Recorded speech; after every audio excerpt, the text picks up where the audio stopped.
అందరికీ ద్విచక్ర వాహనాలు, 2 వీలర్స్, 4 వీలర్స్, ఏ వీలర్స్ ఉన్నా సరే ఖచ్చితంగా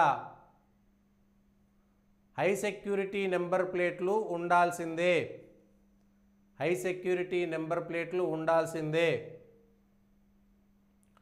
హై సెక్యూరిటీ నెంబర్ ప్లేట్లు అమర్చుకోవాలని గడువు విధించింది. ఈ మేరకు రవాణా శాఖ ప్రత్యేక ముఖ్య కార్యదర్శి వికాస్ రాజ్ బుధవారం ఉత్తర్వులు జారీ చేశారు. నిర్ణీత గడువు నాటికి సెప్టెంబర్ 30 లోపు హై సెక్యూరిటీ రిజిస్ట్రేషన్ అమర్చుకోని వాహనాలపై మోటారు వాహన చట్టం ప్రకారం చర్యలు తప్పవని హెచ్చరించారు. వాహనదారులు హై సెక్యూరిటీ నెంబర్ ప్లేట్ కోసం ఆన్లైన్లో బుక్ చేసుకోవాలని సూచించారు.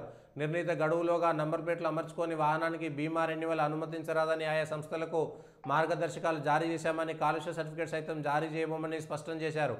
హై సెక్యూరిటీ నెంబర్ ప్లేట్ కోసం అధికారిక వెబ్సైట్ సియామ్లో బటన్పై క్లిక్ చేసి పొందవచ్చు. ద్విచక్ర వాహనాలకు 320 నుంచి 380, విదేశాల నుంచి దిగుమతి చేసుకున్న ద్విచక్ర వాహనాలకు 400 నుంచి 500, కార్లకు 590 నుంచి 700, విదేశాల నుంచి దిగుమతి చేసుకున్న కార్లకు 700 నుంచి 860, ఆటోలకు 350 నుంచి 450, వాణిజ్య వాహనాలకు 600 నుంచి 800 చొప్పున ధరలు నిర్ణయించారు. ఇది ఎవరికైనా సరే వాహనాలు ఉండి 2019 కంటే ముందున్నటువంటి వాహనాలు అయినా సరే మీ వాహనాలకు ఇప్పటి నుంచి 2 వీలర్స్ కానీ 4 వీలర్స్ కానీ ఆటోలు కానీ ఏవైనా సరే హై సెక్యూరిటీ నెంబర్ ప్లేట్లు ఉండాల్సిందే.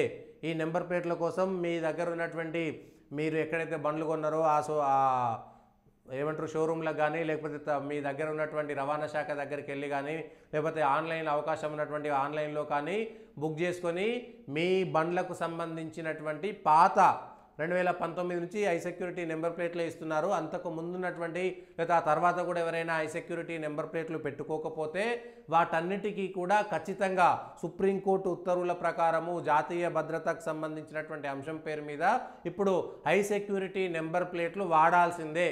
ఎవరైనా సరే ఆటోలు కానీ 2 వీలర్లు, 3 వీలర్లు, 4 వీలర్లు అవి వాణిజ్య వాహనాలు కానీ లేకపోతే ఏవైనా కానీ ఖచ్చితంగా వాడాల్సిందే.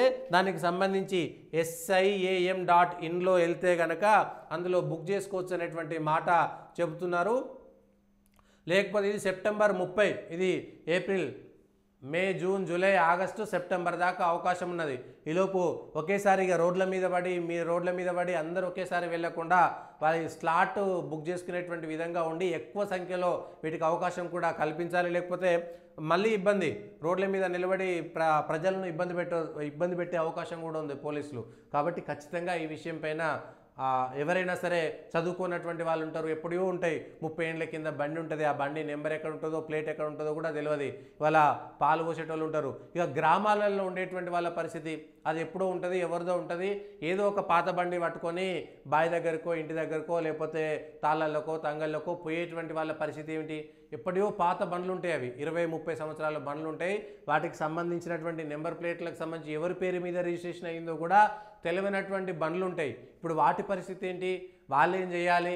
వాళ్ళను కూడా పట్టుకుంటారా? ఇప్పుడు గ్రామాలలో ఉండేటువంటి పరిస్థితి ఏంటి అనేటువంటి చూడాలి. ఎందుకంటే వాళ్ళు ఎక్కడికి పోరు, ఆ ఊర్లో బావి దగ్గరకో ఇంటికో ఆ పక్కన మాత్రమే పోయేటువంటి వాళ్ళు ఉంటారు. ఆ బండ్లు ఎవరి పేరు మీద ఉన్నటువంటి విషయం కూడా సగం మందికి తెలియదు. ఏదో పెట్రోల్ వస్తే బండి వస్తుంది అంతే. బావి దగ్గరికి లేకపోతే కూలీలకు ప్రతి ఒక్కరికి ఇప్పుడు ఉన్నది. ఇప్పుడు వాటి పరిస్థితి ఏంటి అనేటువంటిది కూడా చూడాలి. రెగ్యులర్గా ఉండేటువంటిది వేరు, కానీ 20-30 సంవత్సరాల క్రితం ఉన్నటువంటి అనేకమైనటువంటి బండ్ల పరిస్థితి ఏంది? వాటిని ఏం చేయదలుచుకున్నారు? అవన్నీ తొలగించాల్సిందేనా? 15 సంవత్సరాలు దాటినటువంటి బండ్లన్నిటినీ కూడా మళ్ళీ రిజిస్ట్రేషన్ చేసుకోవడమో మళ్ళీ ట్యాక్స్ కట్టడమో ఇవన్నీ ఏవో చేస్తుంటారు. కాబట్టి వీటి పరిస్థితి ఏమిటి అనేటువంటిది కూడా ఒకసారి అర్థం చేసుకోవాల్సినటువంటి అవసరం కూడా ఉంది. మరి పాత వింటేజ్ వెహికల్స్ ఉంటాయి, వాటి పరిస్థితి ఏంటి? వింటేజ్ వెహికల్స్ ఉంటాయి, చాలా చోట్ల వింటేజ్ వెహికల్స్ ఉంటాయి. వాటిని ఏం చేయదలుచుకున్నారు? వాటికి కూడా హై సెక్యూరిటీ నెంబర్ ప్లేట్లు ఉండాలనా ఉండకూడదా? ఏ సంవత్సరం 2019కి ముందు అనేటువంటిది వేరు విషయం.